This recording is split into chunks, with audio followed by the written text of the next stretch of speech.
Okay. Hi, everyone. This is Cherry Kubota. I'm the host for this Indo Ag Science Cafe series. I'm a professor at the Ohio State University. This is actually 80th cafe.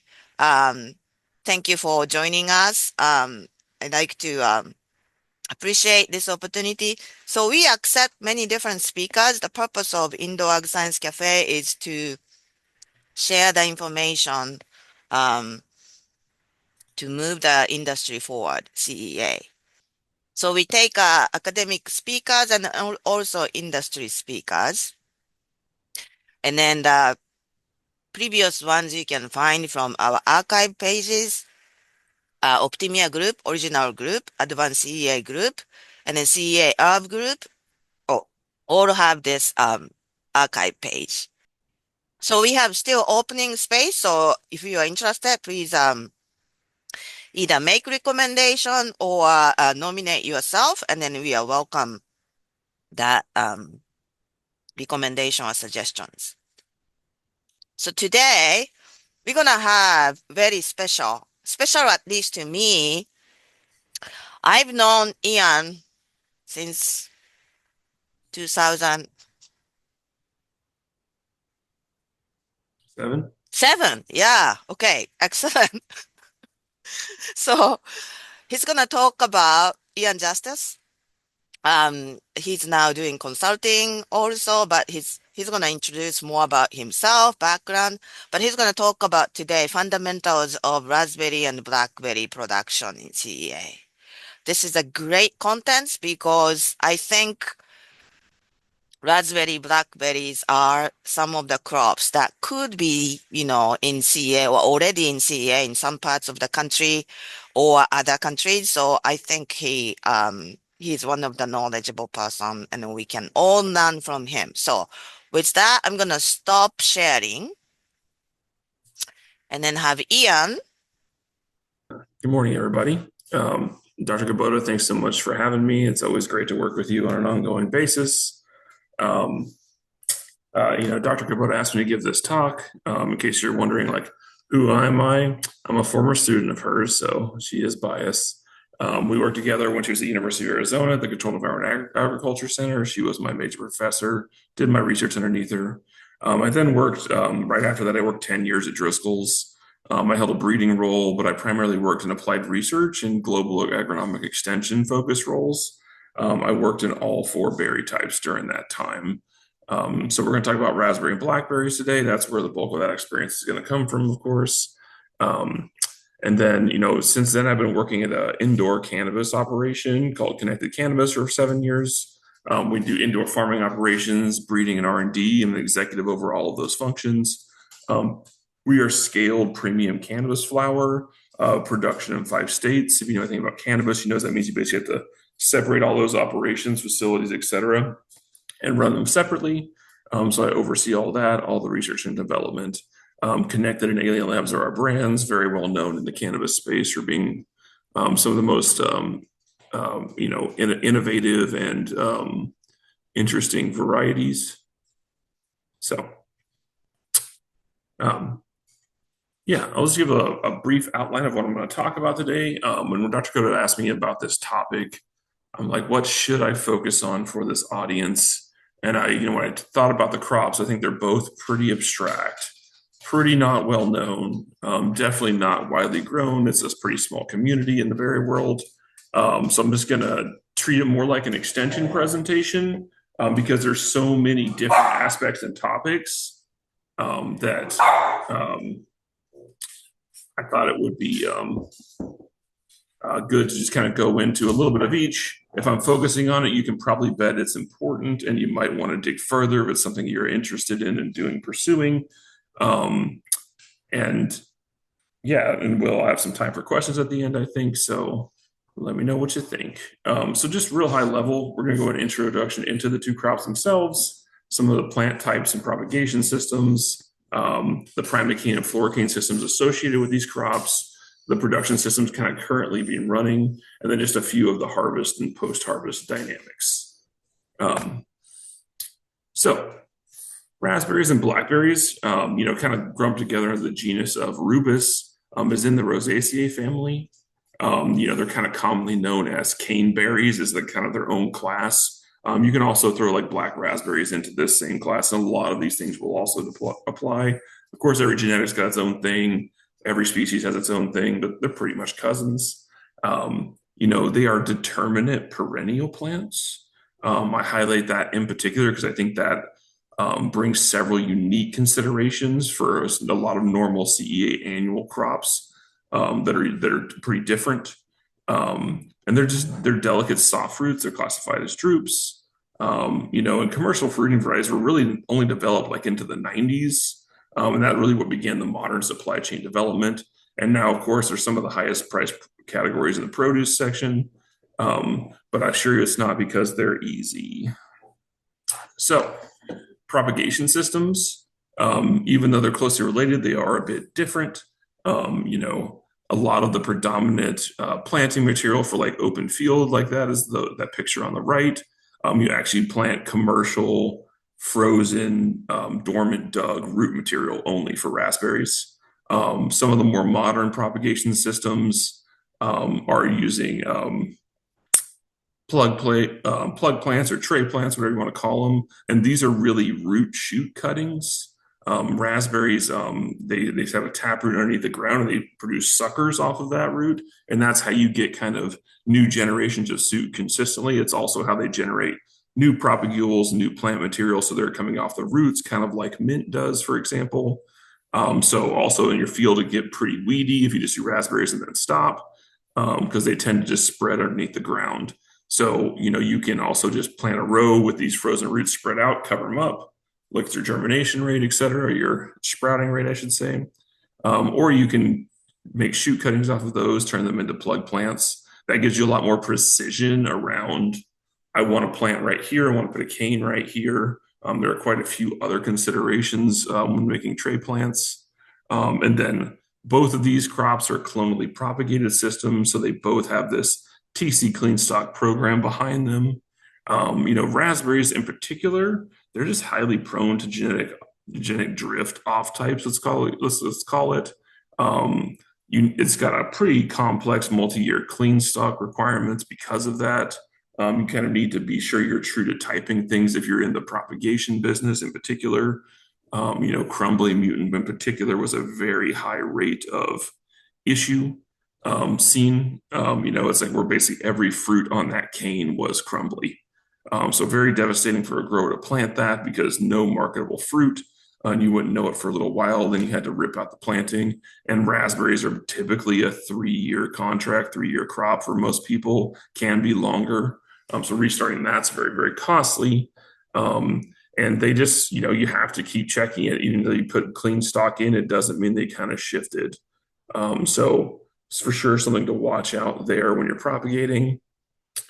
Blackberries, a little bit less sensitive on the TC prop, and those are typically all plugs. Nobody really plants roots as a commercial practice anymore, also with a strong TC background there. So, primocane and floricane systems. Both raspberries and blackberries have primocane and floricane varieties. Primocanes are really kind of like new shoots off the roots. They start undifferentiated. You have to initiate flowers on that cane. And they do this during active growth. So they're actively growing new stem, new leaves, and then they terminally flower.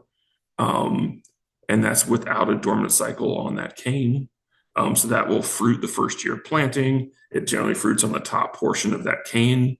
And then you can also do further primocane crops by more shoots emerging from the roots. Floricanes are fundamentally just laterals off the wood. I'm trying to keep this as simple as I can. It's just like, got laterals coming off the woods, typically from a dormant bud position.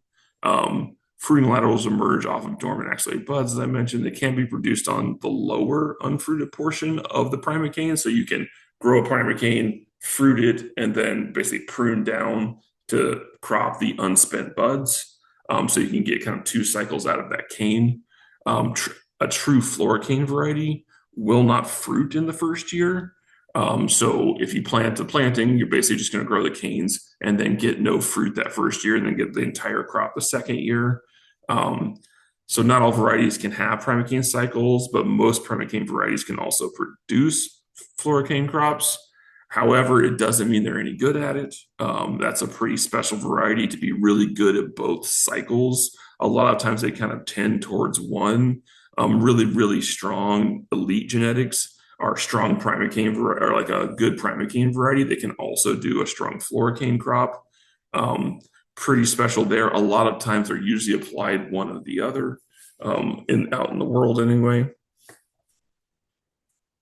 Um, Something else that's a little abstract and unusual is this primocane shoot behavior.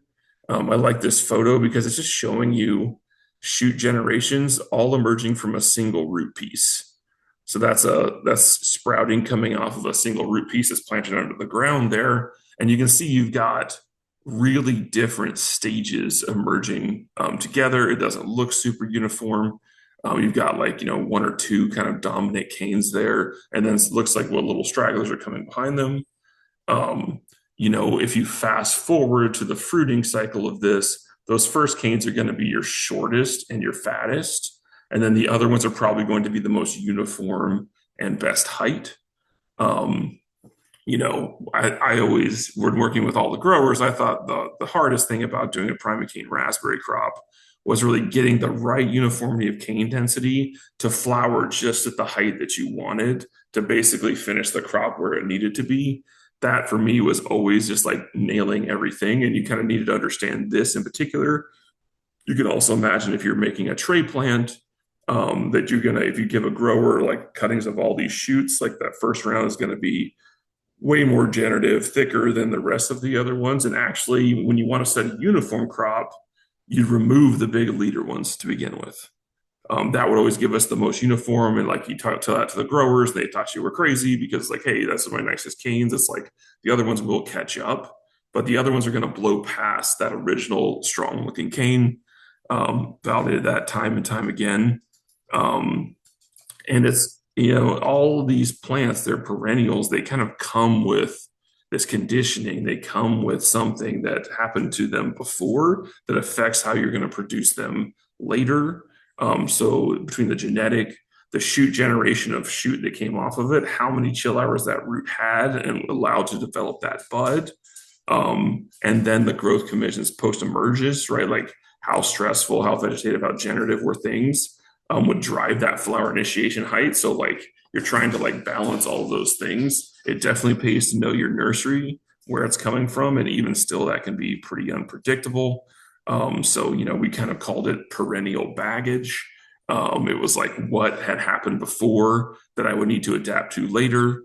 If you, for example, if you've got, roots that are very unchilled, those shoots are going to be very vegetative. So you need to establish them well and then stress them, for example, to hit that right height of flowering. Because if you don't transition with the right height of flowering, your crops are either too short or way too tall, very difficult to harvest.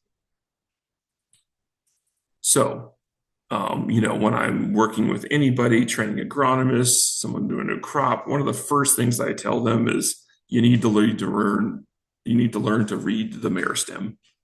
And this is like the early stages of primocane development. And because that raspberry flowering height is so critical, really strong agronomists get really good at spotting the very, very early signs of flower induction, initiation, differentiation. So on the photo on the left, you can see this is pretty far advanced for anyone who knows what they're looking at, but you can see that you've got flower bud swell in your axillary meristems here. If you opened up this apical tip here, you'd find the structures down in there. But watching for these signals really could tell you how you needed to kind of grow the crop at that moment. Because if you weren't seeing them and you pushed too hard, they would get out of control on you. But once you know that the canes are generative, because they're determinate, they set a terminal flower, and then you basically have your height controlled. Just a minor variances in internode length at this point, but you can be pretty predictive about where the crop is going to land. That at a very uniform stand of equal generations of canes was a very nice uniform primocane crop. So here's the kind of the next stage where you see you got unopened flowers, finishing out the internode extension, and then final kind of full bloom going down the head there. I'm just going to highlight these are determinate perennials. So what that practically means, especially for CEA, is like here's your bell shape of harvest. You're going to cycle through this fruit, and then you're going to enter into a gap. But we'll get to that later. Production cycling. So it's an advantage and a disadvantage. Most of these are fairly flexible in kind of how you can kind of move production around. And then, you kind of use the cycles between the two systems to kind of hit like a year-round supply or a year-round market or different timings. You just kind of need to know how to apply what application to hit what stage and what timing. So primocanes are new shoots coming off the roots, as we mentioned before. So kind of new plantings would be a primocane crop if it can primocane flower. You could also just take everything, mow it back down to the ground. They'll repush. That's another way to get a mow down. You can also have a floricane in place and have a primocane sucker kind of grow through, kind of call that cane replacements, grow throughs. And this will help you kind of stagger your production, which especially in raspberries is pretty critical because the labor burden for harvest is so high. And you need to determine kind of how late you can do a primocane cycle for your genetic and for your climate. Kind of like the chill sensitivity of the varieties themselves. Are they going to go to sleep on me pretty early or not? And for primocanes, this is typically going to be your late summer to winter fruit cycles for most systems. So floricanes, crops coming off the wood. So for true primocanes, it was like really a lot about timing of the cutbacks on those because you can initiate a prune to force the primocane within, assuming a weather variance and the canes are ready. And then for true floricane systems, a lot of times that winter spring bud break dormancy is going to limit your earliness. Like how early can you get those canes to wake up or force, right? Was going to kind of limit, how early you could be on your floricanes and then how many degree days post that you got. There's a planting system relatively newer in terms of commercialization called long canes that provides a lot of flexibility on timing and control of chill and dormancy. So that's typically, spring to summer fruit is when the floricanes are going to hold that timing. And then you've got genetics within both of these cycles kind of hitting different things, and then local climate adaptation to kind of make a full year-round picture. So when I look at a blackberry, the primocane shoots in blackberries look like this here on the right, as you can see, coming off the roots underneath the ground, very woody taproot here, and a sucker kind of emerging or a new primocane shoot. So that'll come up, hit the surface, turn green, and continue to grow out. Primocane genetics in blackberries are relatively newer. For sure, it took them a lot longer to develop blackberry primocanes than raspberry primocanes. So a lot of the genetics are relatively new, within 15 to 20 years. So a lot of the developments happening here on the breeding side. Floricane genetics were the predominant system for a long, long time. And that cycling was a mix of different genetics on floricane timing to hit different cycles to get through the full window of marketability, if you will.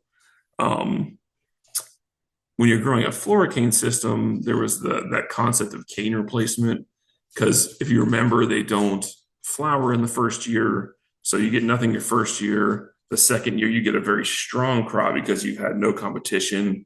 All the floricanes are in place and grow. But during that year, if you want to crop the following year, you've got to allow new shoots to kind of come up and grow through. And more often than not, that was going to compete with your fruit timing that was going on. So you're managing a suite of floricane laterals, and then you're also having to manage new shoots growing through. That was the hardest agronomic recommendation to give. When should I cut those canes back? when was it going to be too much where I really damaged my crop for the following year. Because of this, you also saw usually kind of very variable production year to year on true fluorocane systems. Um, Typically you're going to see those shoots for fluorocanes coming off the crown rather than the roots. As I mentioned, it's a very challenging canopy management because you're growing these laterals. Here come these long shoots, which is your next year's crop. So you're trying to maintain them all with harvest, light interception, etc. And then a lot of these old fluorocane blackberry varieties were also very thorny, which made it very challenging. That's been a big breeding focus for labor, is to just get the thorns out of blackberries. Um, and then eventually, once the crop is done, you have to go and prune out the old fluorocanes and keep the other ones in. So pretty challenging canopy management. It makes primocane blackberries more more interesting and more adaptable, because then you can just mow them down. A lot of the new primocanes are thornless as well, so rather than trying to manage this cane replacement, you can mow them down. The other opportunity for just pure fluorocane varieties is long canes. So I was like, oh boy, I'm going to do chill hours in one slide. That's going to be a tough one. This was, when I came into, I didn't have really experience in perennial plants. And then I felt like the concept of chill hours was like kind of poorly applied in many cases, especially as it relates to kind of all the new genetics, especially in low chill evergreen systems. But very commonly you buy a perennial plant for your house, or you're looking at commercial genetics, they're going to come with a recommended chill hour for your given variety. Chill hours are typically defined as the hours below 45 Fahrenheit or 7 Celsius, kind of the opposite of a degree day, if you will. The plant it's a big trigger that it knows that winter is coming, and it really starts focusing on the storage of energy rather than the consumption of energy for growth. It's kind of how I kind of simply explain the primary dynamic of what's occurring. And then that definition is usually how many chill hours are required to hit 100% bud break. This also affects the root bud maturity and the fluorocane lateral vigor and thickness, right? So multiple aspects on your planting stock it'll affect. And then also I've seen canes with 100% bud break, but the lateral vigor being so low that the lower laterals weren't even going to produce. So there's like different dynamics. There's also the concept of just like how ready is the wood to receive the chill. So kind of the timing of the chill and the day length is really going to trigger the wood development to really begin. And then like the earlier the wood matures, the better the plant can kind of utilize these chill hours. And this is like conceptually like how you make a really good conditioned cane. Because that wood, the chill hours really drives that conversion of sugars to carbohydrates for that storage. And that's really like your spring energy battery, right? Like how much you can get in there, how much they can mature, is how much energy you can kind of burst. That gets your concept of the bud break, but then also the vigor, the thickness of that bud break, and that lateral thickness is going to be directly tied to productivity and fruit size. So very kind of important to kind of know your wood here, pay attention to it, and like your latitude and your climate really kind of set when this can happen and when you can do it. And then, we're going to get to long canes here in a minute, but this was like the line of when was could I put something into cold storage, or, kind of be ready to start accumulating those hours more effectively. Because if you didn't build a good cane, it doesn't matter how much chill you can put on it, because it's just not going to catch up without that energy. And there are many areas that grow varieties that are below their chill requirement. And they do that usually for fruit timing and earliness. You can kind of compensate with other growing dynamics to kind of make a balanced production system still. And then just a reminder, all the plant stock comes with some kind of dynamic of chill conditioning. Even if it wasn't chilled, that's still a dynamic. Typically well-matured, chilled things are going to be more generative, flower earlier, and have better vigor. But you can still have unchilled plant stock that's got great vigor and very usually poor generative transition. So that kind of triggers your downstream management as a fruit grower on how you needed to kind of grow or steer the crops.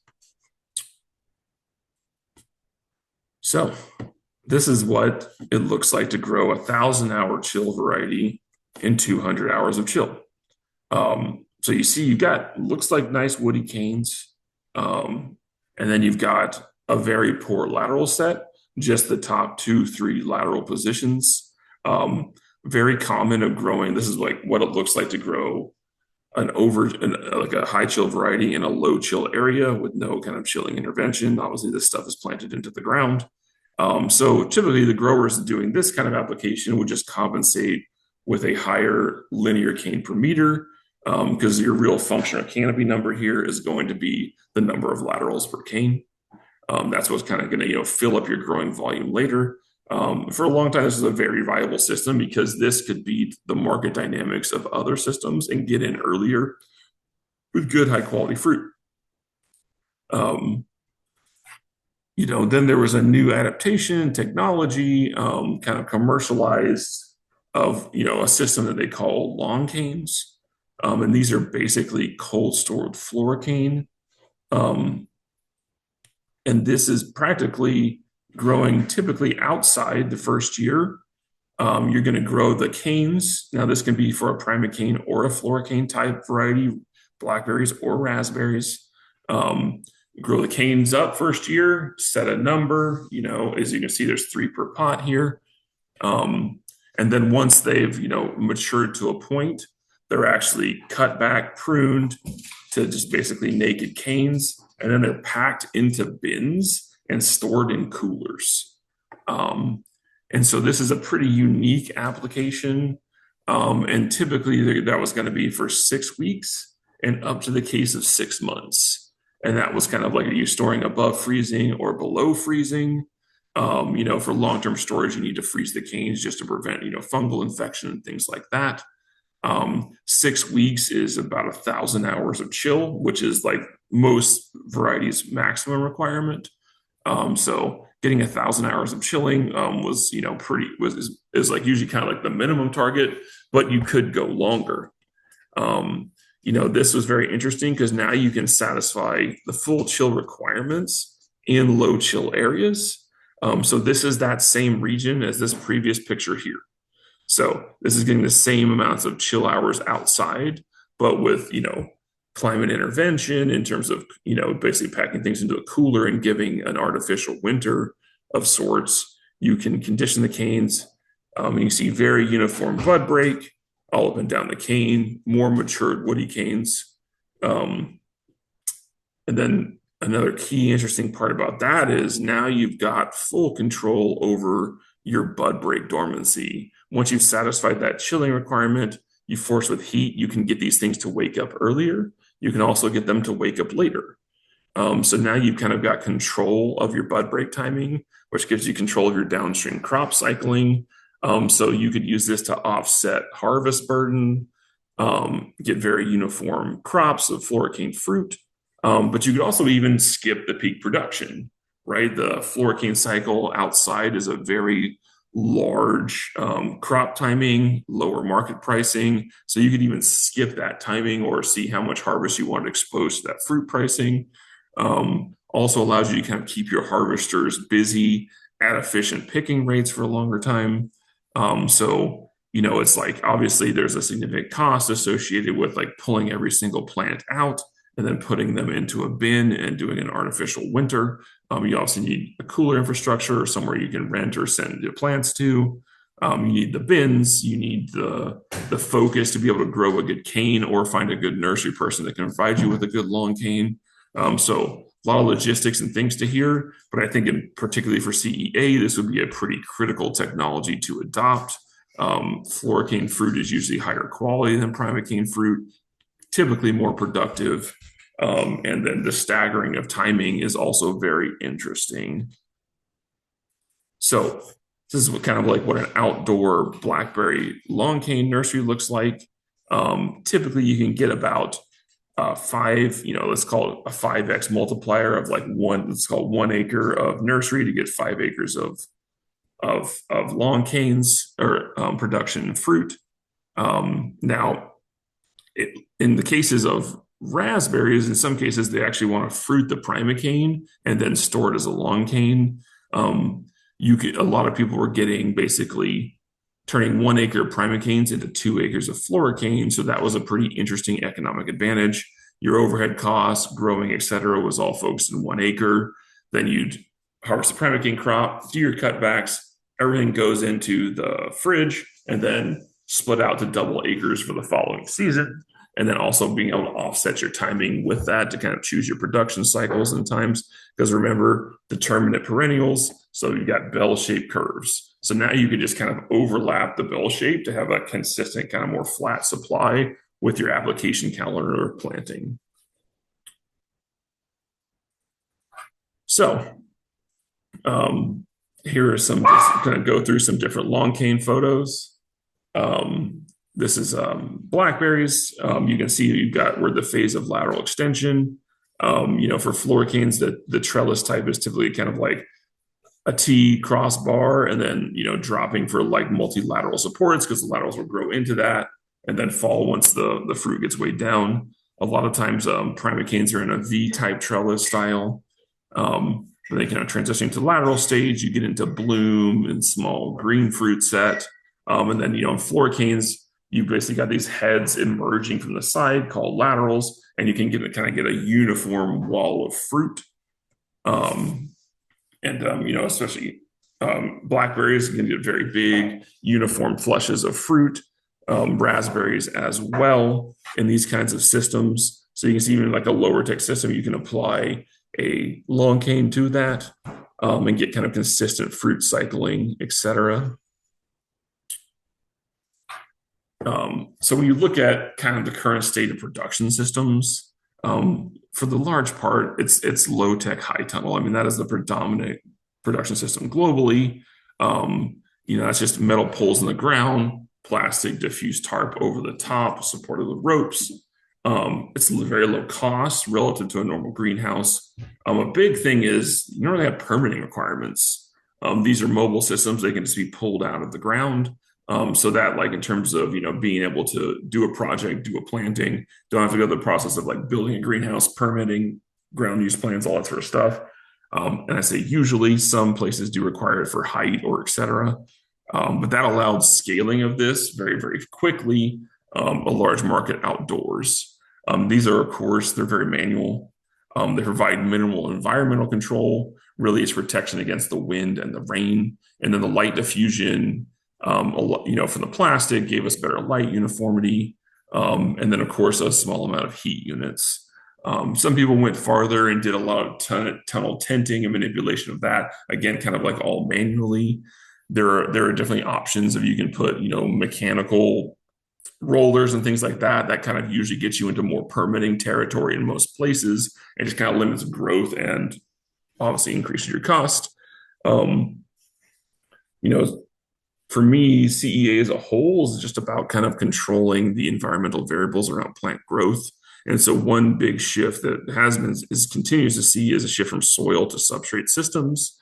So rather than planting in the ground, planting into a pot under even low-tech tunnel systems. This allowed for the usage of long canes as an example, still within these systems, but even just more control, consistent production. So as far as greenhouses go, pretty minimal production. Blackberries did have a moment, and then very small raspberry production. We've seen a lot of low latitude production of blackberries in Mexico, Morocco, et cetera, and that has changed market dynamics significantly. Many times people in greenhouses were chasing the higher price windows of a market, and a lot of those have reduced significantly from lower cost production areas. Big shift to low latitude production in general, and a lot of berries, low chill genetics, adaptation of high chill varieties through long cane production or controlled chill have made like these low chill areas extremely productive with high quality fruit. A lot of times a lower labor cost burden. So kind of finding out where you put your production and what the best market price is. Just always remember those things are usually always temporary. some other region, some other timing can kind of come and take that position. And of course, the high cost structure is challenging. You're going to compete against these scaled systems with a lower overhead. So I always said to the growers, if you need to do something like this, you better do something different. You better do something that they can't do outside, and you better be higher yielding and more consistent if you are going to do it, because if not, they're going to eat your lunch. So, what do I think are some of the main challenges of applying rubus into CEA? Kind of first off, again, they are determinate perennials. That bell curve production cycle is going to give you high non-productive time. Basically, time in your infrastructure where you're not generating revenue because you're not harvesting. You kind of got to grow the crop to the cycle, and then it's going to cycle back out of production again. Um, you know, the chill and plant system dynamic needs to be considered for your full year best utilization. As I said before, if you're going to do this, you better do something that they can't do outside. So you need to do a multi-crop or multi-planting system. Of course, these also incur more cost, but it can allow you to hit kind of multiple cycles. Maybe if it's even multiple crops in 1 year, depending on where you are and what you're doing. But I really wouldn't recommend just trying to do one planting and flow it through in a high cost system. It's probably not going to be very economical unless you've got a really strong guaranteed market behind you. So always do your due diligence on your economics, of course. The other big challenge is the plant type production. Most of the successful plant types that are going to feed the greenhouses are grown outdoors for the most part. Like I don't think you want to put a Blackberry plug in, grow a full year of non-production, and then cold store it and put it back inside, right? You're going to probably take an outdoor grown cane. A plug plant's going to have a long, again, non-productive time again, and not as productive. Flora cane, long cane is going to be much faster from day of planting to harvest. You can get that down to 3 months versus 6 to 7 for a primocane. So again, limiting that non-productive time is going to be pretty critical. And the genetics and the plant types are not optimized for controlled environment agriculture. They're designed for outdoor systems. Do you have pipes that you can roll on and use harvest aids, things like that? Like then you're probably going to need a bigger long cane. It's going to be a special order. How are you going to store that? Again, all these things need to be optimized for the application, and they're typically geared for outdoor systems or where you don't have these other tools. And the market pressure, very real. I know every industry is feeling that. They're even in CEA, it's like you can put a lower cost of CEA somewhere else and people can be more competitive. Different types of infrastructure, et cetera. So like obviously always a big question is like how much do I invest in any kind of infrastructure to kind of limit that overhead? And really, a lot of this stuff, the market pressure, the geographical diversification, and low chill genetics is really allow for year-round fruit from lower tech systems outdoors. And I had to put this just because it was such a pain point for many times. What about nectar? And I'm sure you're like, what? What do you mean? What are you talking about? Nectar? In raspberries in particular, this isn't really the case in blackberries because of the difference in flower structures. Is that you can get the plant beginning to over-release nectar to a point where it pools into the flower. This is extremely damaging. It basically later is going to result in very poor fruit formation, and even in most cases, sooty mold residue on the fruit if it does form well. So like that, if you ever seen the ring of that raspberry with like some darkness on it, usually that's from the nectar being stuck. Very damaging to marketable yield. And this is extremely common in greenhouse and substrate systems. If you look at the flower structure here on the right, it's pretty much, you've almost got like a donut ring of anthers on the outside with the pistils and the ovaries in the middle, and in between the two are the nectaries. So you can see this darkening here is darkened from the nectar has pooled in those flowers and collected. That's going to result in floral organ abortion. It's just going to make things sticky too. So like really that sooty mold is like nectar plus dust. And then post-harvest, you'll see it kind of get, mold colonies, things like that on there. It's a kind of very unique physiological disorder. It's like, why would the plant want to spill all this nectar? Our best kind of hypothesis at the time was this was related to challenges and, changes in root pressure with a low transpiration rate outside, or in the leaf area, resulting in almost a form of guttation of nectar. So rather going through like a hydrothoid in a leaf, pushing out through the nectaries. I mean, the flowers would just be pouring nectar. You'd walk through the field and you're just sticky, just covered in it. And you really bloom for, 3 solid weeks in a floricane variety. And so even 1 week of serious nectar dynamics um, was very, very damaging to your overall yield. And so, especially in greenhouses, I would really start thinking, you're starting to see this, you better react very, very quickly. And you want to start thinking about that climate in the early mornings and some of those initial transpiration conditions. You needed to get the plants active. In an outdoor tunnel system, we'd be driving in the morning. I'm like, oh my gosh, that field's going to be pouring nectar right now because it'd be cloudy, overcast.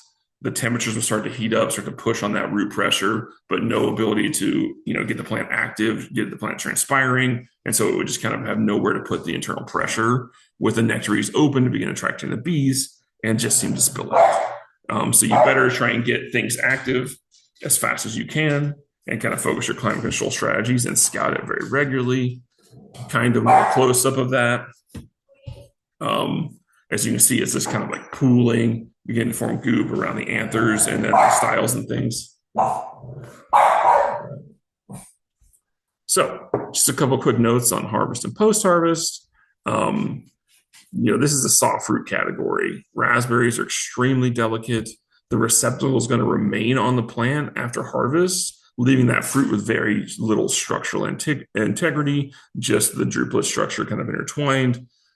This needs harvest every other day to every 2 days, just depending on the climate and the variety. So very intensive hand harvest labor here. And because of that, usually your farm's going to contain multiple fruit cycles at one time to kind of offset that harvest burden, which a lot of times people just want to be harvesting everything all at once. But it's like it's more typical for only like 15 to 25% of the farm to be harvesting at one time. For one, to get your year-round split of applications, right? Keep your harvesters working throughout the time. But it's also a lot of labor to throw, every plant and harvest needs a visit every other day or every 2 days. Very intensive labor management. Blackberries are a little bit more forgiving because they maintain their receptacle, but it's usually at least twice a week minimum. 3 and 4 day rotation was pretty common. Of course, if it's hot or something like that, you kind of want to get around a little bit faster. Pick them fully black, please, for everyone. That's kind of like the minimum. Like they're not going to sweeten up after. And really, the best growers were harvesting around that druplet fullness. Because even because they were black doesn't mean they were going to taste good yet. They could have 2 or 3 more days in some cases of ripening, depending on your variety. So also post-harvest, you're going to do this, you need to have all these things kind of lined out to even manage the system. The fruit's very delicate and it needs careful picking and minimal handling post-harvest, especially depending on the temperature of the fruit when it's harvested. A big dynamic. The fruit's typically directly packed into this final packaging. The packaging is designed for fast cooling, allowing airflow through. These holes here are for to allow airflow through. And it's really important when this is occurring to not allow condensation in the packaging. Mold is going to be your number one complaint pretty much in any soft fruit category. But if you condense when you're trying to cool the fruit down because it's so warm, you're going to have mold in post-harvest. And it needs to get chilled down to 33F, half a degree C within 4 hours of harvest, and maintain that temperature all the way to the customer ideally. So a major supply chain component, you need to have the cooling infrastructure, right? Like a lot of tomato pepper houses don't go this cold. So just a very, very important consideration for the viability of the fruit. And ideally that fruit shipped within 24 hours of harvest, which practically means it needs to be pre-sold. This fruit does not hold well. You have to harvest it very regularly. Forecasting volumes is very challenging. That shifts very quickly. This portion of it is not to be underestimated. You need really good logistics post-harvest wise and in sales and market wise. So with that, we can pause for questions and discussion. Okay. Well, thank you so much. I guess your puppy wanted your attention too, but excellent presentation. Thank you, Ian. I really appreciate.